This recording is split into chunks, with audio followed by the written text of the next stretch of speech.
Mchungaji Kesi, ninaangalia hapa Ustadh Shafi Online TV, na wewe karibu. هل لك سر عند الله بينك أنت وبين الله. Assalamu alaikum wa rahmatullahi wa barakatuh.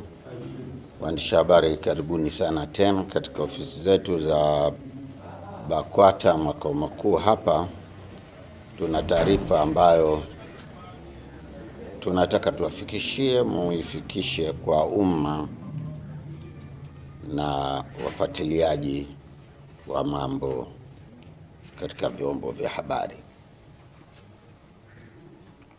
Taarifa kwa umma.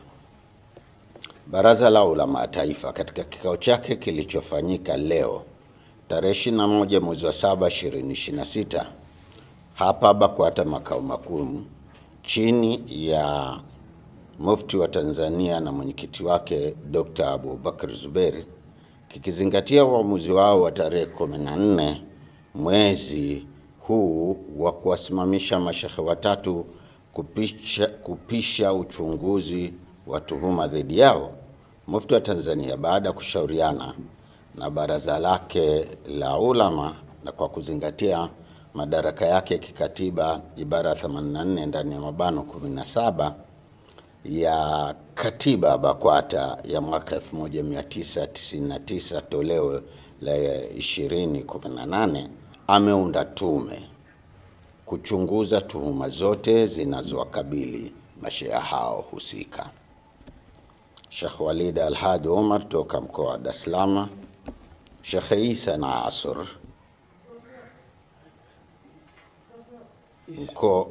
Sheikh Isa Nasr Isa kutoka mkoa wa Singida na Sheikh Hassan Idi Kibura toka mkoa wa Kigoma. Tume hiyo imepewa mwezi mmoja kuchunguza kadhia hizo na kuwasilisha taarifa zake kwa Mufti wa Tanzania ambaye pia ni mwenyekiti wa baraza la ulama BAKWATA.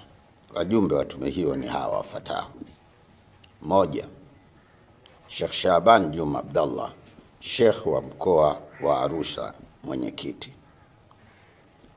Dr. Musa Hans, mhadhiri chuo kikuu cha Dar es Salaam.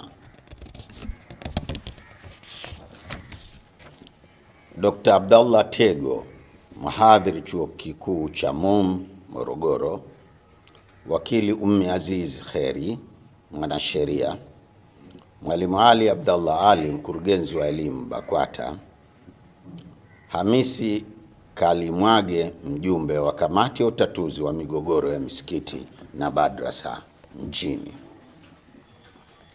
Tunasihi Waislamu wote wasiokuwa Waislamu kuwa watulivu kwa kipindi hiki ambacho tume inafanya kazi, na pia tunawaomba wenye taarifa muhimu kuhusu kadhia hii waweze kuwasilisha taarifa zao ndani ya tume hii. Pia wale wote watakaohitajika na tume katika kukusanya taarifa muhimu, tunawaomba watoe ushirikiano ili kufanikisha malengo ya tume hii ambayo ni kutenda haki kwa kila upande. Tunamwomba Mwenyezi Mungu atuwezeshe katika jambo hili la kheri. Wabillahi tawfik.